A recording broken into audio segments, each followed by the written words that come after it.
आजको क्लासमा चाहिँ हामी कुरा गर्न गइरहेका छौं क्लास 11 र क्लास 9 लाई चाहिँ हेल्प हुने गरी पर्चेज बुक र पर्चेज अकाउन्ट कसरी बनाउने भन्ने बारे। सो हामीसँग चाहिँ क्वेशन छ एउटा, हामीले एउटा क्वेशन ल्याएको छौं। Following transactions relating to purchase are given भनेको छ। सो अश्विन 1 मा चाहिँ हाम्रो purchase from Padam store Sunsari, सुनसरीमा चाहिँ हाम्रो चाहिँ पदम स्टोरबाट चाहिँ हामीले किनेको छौं 10 T shirts @500 each, 20 trousers @800 each. हाम्रो चाहिँ फर्स्ट ट्रान्ज्याक्सन चाहिँ यस्तो छ। र त्यसपछि अश्विन 5 मा चाहिँ हाम्रो पर्चेज फ्रम सीता मोरङबाट चाहिँ हामीले किनेको छौं 20 क्याप्स 30 कोट्स किनेको छौं।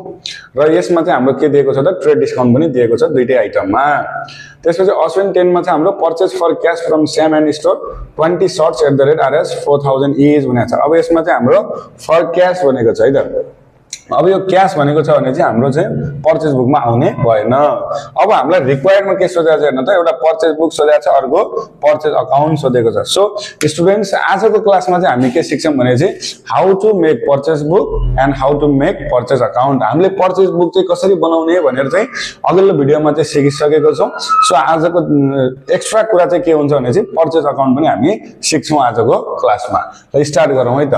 हामीले चाहिँ रिक्वायर्ड हामीले थाहा पाइसकेछ। अब के गरौँ त हामी पर्चेज बुक बनाउँछौं। सुरुमा पर्चेज बुक अफ भनेर चाहिँ अहिले हामीलाई कुनै पनि स्टोरको नाम नदिएको कारणले गर्दा हामीले डट छोड्दियौं। अब त्यसपछि सुरुमा हामीले के गर्छौं त अश्विन 1 को कारोबार चाहिँ गर्छौं। अश्विन फर्स्ट को चाहिँ हामी के गर्छौं त अब ट्रान्ज्याक्सन चाहिँ राख्छौं है। पदम स्टोर भनेको छ, पदम स्टोर सुनसरी। सुरुमा चाहिँ हाम्रो पदम स्टोर सुनसरीबाट पर्चेज गरेको छ। अब के पर्चेज गरेको छ भने त 10 शर्ट्स @RS 500 इच है। 10 वटा शर्ट किनेको छ। एउटा शर्टको कति रुपैयाँ छ त 500 रुपैयाँ छ।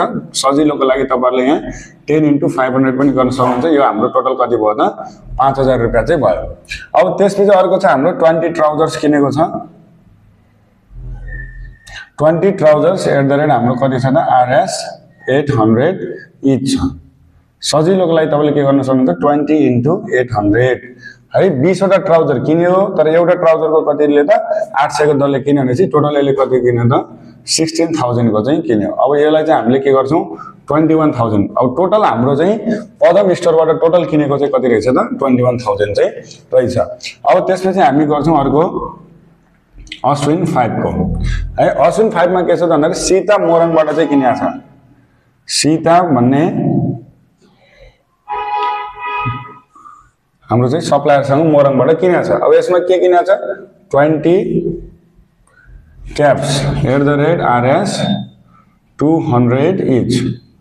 अब यसमा हामी त 20 वटा क्याप किन्यो, एउटा क्यापको कति 200 रुपैयाँ भने चाहिँ अब यसको चाहिँ कति किनेछ त 4000 रुपैयाँमा चाहिँ यसले किनेछ। अब त्यसपछि अर्को छ 30 कोट्स 30 वटा चाहिँ कोट्स किन्यो। एउटा कोटको चाहिँ कति रुपैयाँ त RS 1000 इच भने चाहिँ अब 30 वटा कोटलाई कति पर्ने भयो 30000 चाहिँ पर्ने भयो। अब हेर्नुस् त यसमा हामीले बुझ्नुपर्ने के भनेको छ 10% trade discount on both items भनेको छ। दुईटै आइटममा चाहिँ हाम्रो कति % ट्रेड डिस्काउन्ट छ त 10% चाहिँ ट्रेड डिस्काउन्ट छ भनेको छ है। सो हामीले अब ट्रेड डिस्काउन्टलाई त के गर्छौं घटाउँछौं है। लेस ट्रेड डिस्काउन्ट हुन्छ। अब दुईटै हाम्रो कति हो त दुईटै हाम्रो 30000 र 4000 गर्दाखेरि कति हुन्छ 34000 हुन्छ 34000। अब हामीले 34000 मा चाहिँ के गर्नु पर्यो 10% ट्रेड डिस्काउन्ट गर्नु पर्यो है। ट्रेड डिस्काउन्ट 10% भनेर चाहिँ गर्नु पर्यो। अब 34000 को 10% निकाल्ने तरिका हेर्नुस् है। जति पर्सेन्ट छ त्यतिले मल्टिप्लाई गर्ने डिभाइड बाइ कति गरिदिने 100 गरिदिने भने चाहिँ हाम्रो कति आउने भयो 3400 रुपैयाँ चाहिँ आउने भयो। ल अब 34000 बाट 3400 चाहिँ हजुरहरुले घटाइदिनुस् है। 34000 माइनस 3400 गरेपछि 30600 रुपैयाँ चाहिँ अब हाम्रो यो के हुने भयो त सीता मोरङबाट चाहिँ किनेको हुने भयो। अब अश्विन 10 को हाम्रो क्याशमा भनेको छ। सो यो क्याश ट्रान्ज्याक्सन चाहिँ आउने भएन। अब त्यसपछि हामीले गर्छौं यो दुईटालाई चाहिँ के गरिदिन्छौं त अब टोटल गरिदिन्छौं है। प्लस 21 1000 हाम्रो टोटल कति हुने भयो अब 51,600। अब यसलाई चाहिँ हामी 51,600 लाई चाहिँ टोटल गरिदिन्छौँ। अब यो भयो हाम्रो पर्चेज बुक है। हामीले यो पर्चेज बुकमा 51,600 चाहिँ के गर्यौं त भन्दाखेरि यो मन्थमा अथवा अश्विनमा चाहिँ हामीले कतिको पर्चेज गर्यौं भनेर चाहिँ यो हामीले टोटल गरेको हो। अब हामीले के निकाल्न जाँदैछौँ त भन्दाखेरि पर्चेज अकाउन्ट चाहिँ हामीले निकाल्नु पर्ने हुन्छ। अब पर्चेज अकाउन्ट निकाल्नलाई अहिले हामीले यो अमाउन्टलाई चाहिँ ध्यानमा राखिराखौँ है त। यसलाई चाहिँ मैले यतापट्टि साइडमा राखेँ। त्यो अमाउन्टलाई चाहिँ हामीले के गर्नुपर्ने हुन्छ त केयर गरिराख्नु पर्ने हुन्छ। ल अब यतापट्टि हामीले चाहिँ पर्चेज अकाउन्ट बनाउँदाखेरि पर्चेज अकाउन्ट भनेर माथि लेख्नुपर्छ है। र यतापट्टि हाम्रो चाहिँ यता यो लेफ्ट ह्यान्ड साइडमा चाहिँ डेबिट र यतापट्टि राइट ह्यान्ड साइडमा चाहिँ क्रेडिट भनेर चाहिँ बिर्सिनु भएन। सो हामीले सुरुमा के गर्छौँ त्यहाँ डेट लेख्छौँ, त्यसपछि पर्टिकुलर्स लेख्छौँ, त्यसमा चाहिँ जेएफ लेख्छौँ, त्यसमा चाहिँ अमाउन्ट आरएस लेख्छौँ है। अब यसमा हाम्रो डेट, त्यसपछि पर्टिकुलर्स, त्यसपछि जेएफ, त्यसपछि अमाउन्ट आरएस। अब यति लेखिसकेपछि हामीले के गर्छौँ पर्चेज अकाउन्ट बनाउँदैछौँ। अब हेर्नुहोस् पर्चेज अकाउन्ट बनाउँदै गर्दाखेरि हामीले फेरि एक्चुअली ब्याक टु लेजर क्लासमा चाहिँ जानुपर्ने हुन्छ। लेजरमा हामीले के गर्थ्यौँ पर्चेज अकाउन्ट बनाउँदाखेरि पर्चेजको रिलेसन जर्नल इन्ट्रीसँग खोज्थ्यौँ र पर्चेजलाई चाहिँ जहिले पनि हामीले पर्चेजको रेकर्ड कहाँ गर्थ्यौँ त पर्चेज अकाउन्ट बनाउँदाखेरि डेबिट साइडतिर चाहिँ गर्थ्यौँ है। अब जर्नल इन्ट्रीबाट हामीले बनाउँदै गर्दाखेरि त्यो पर्चेजलाई चाहिँ लेजरमा पोस्टिङ गर्ने बेला के गर्थ्यौँ त पर्चेज भनेपछि जहिले पनि हाम्रो डेबिट अकाउन्टमा हुन्थ्यो। सो पर्चेजलाई हामीले चाहिँ केमा इन्ट्री गर्थ्यौँ त डेबिटमा नै इन्ट्री गर्थ्यौँ। अब हामीले पनि यो ट्रान्जेक्सनहरुको के गर्नुपर्ने हुन्छ त भन्दाखेरि यसमा चाहिँ लेजरमा चाहिँ राख्नुपर्ने हुन्छ पर्चेज अकाउन्टमा। सो हामीले सुरुमा के गर्छौँ त भन्दाखेरि अब हामीले अघि निकालेको यो 51,600 चाहिँ के हो त at the end of the अश्विनको निकालेको हो है। यो चाहिँ हामीले टोटल कहाँबाट निकालेको at the end of the Ashwin, असोजको लास्टमा चाहिँ हाम्रो लास्टमा भनेको असोज महिनाभरिमा चाहिँ हाम्रो टोटल पर्चेज कतिको भयो भनेर निकालेको। भनेपछि यसको रेकर्ड चाहिँ हामीले कहाँ गरेको हुनु भयो नि त अश्विन 30 मा रेकर्ड राख्नु पर्यो। तर अश्विन 30 भन्दा अगाडि हाम्रो एउटा ट्रान्जेक्सन छ हेर्नुस् त अश्विन 10 को। अब यो त क्याशमा चाहिँ तपाईको के भन्छ त किने छ। अब क्याशमा किनेको छ भनेपछि चाहिँ हाम्रो त पर्चेज अकाउन्टमा त यसको सबै रेकर्ड हुन्छ। सो पर्चेज अकाउन्टमा त उधारोको पनि रेकर्ड हुन्छ, क्याशको पनि रेकर्ड हुन्छ। त्यही भएर हामीले यसलाई पनि के गर्नुपर्ने हुन्छ त रेकर्ड राख्नुपर्ने चाहिँ हुन्छ। अब हेर्नुस् हाम्रो के भनेको छ स्याम एन्ड स्टोरबाट चाहिँ के गर्यो त सामान किन्यो। के सामान किनेको छ 20 वटा सर्ट्स किनेको छ @400 भनेपछि अब के गर्नु पर्यो 20 into 400 गर्नु पर्यो। अब यो कति हुन्छ 8000। स्याम एन्ड स्टोरबाट चाहिँ कतिको किनेको रहेछ त 8000 को किनेको रहेछ है। अब यो चाहिँ केमा किनेको रहेछ क्याशमा किनेको रहेछ। अब भनेपछि अब यसको जर्नल एन्ट्री के हुन्छ हेर्नु त पर्चेज अकाउन्ट डेबिट 8000 टु के हुने भयो क्याश अकाउन्ट हुने भयो। टु क्याश अकाउन्ट कति हुने भयो त 8000 हुने भयो।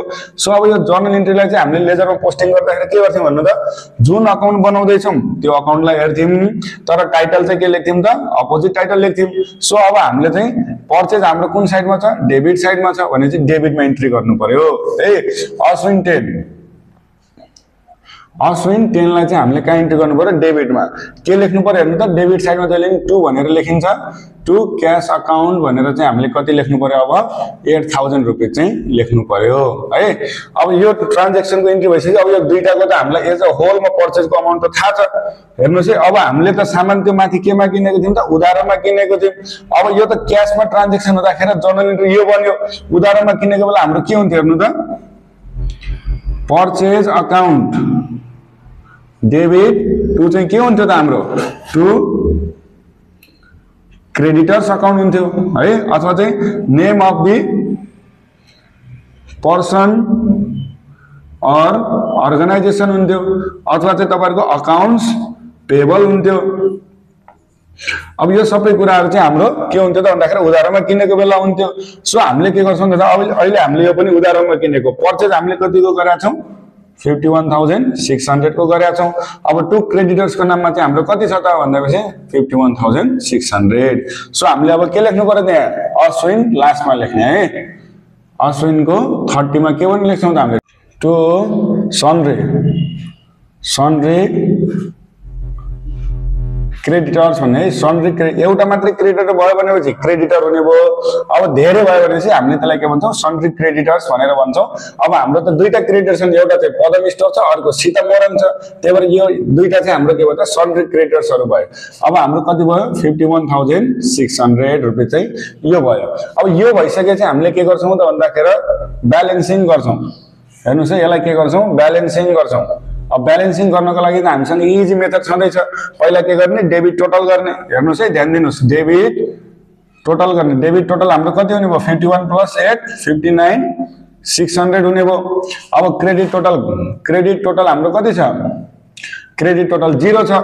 सो भने चाहिँ अब टोटल निकालिसकेपछि हामीले के गर्छौँ त भन्दाखेरि दुवैतिर है ठुलो अमाउन्टलाई चाहिँ दुवैतिर लेख्छौँ। 59,600 अहिले हाम्रो ठुलो अमाउन्ट छ, यसलाई चाहिँ हामीले दुवैतिर लेख्यौँ। सरी 59,600 चाहिँ हामीले लेखिसकेपछि अब हाम्रो ब्यालेन्स निकाल्ने काम हुन्छ। अब ब्यालेन्स कसरी निकाल्ने त भन्दाखेरि ठुलो अमाउन्टबाट सानो अमाउन्ट चाहिँ घटाएर ब्यालेन्स निकाल्छौँ।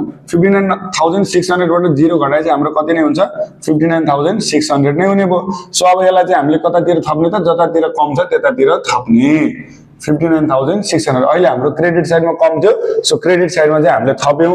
अब यो थपेको चाहिँ हामीले के निकालेका थियौँ त ब्यालेन्स निकालेका थियौँ भनेपछि यसलाई हामीले के भन्छौँ ब्यालेन्स नै भन्छौँ।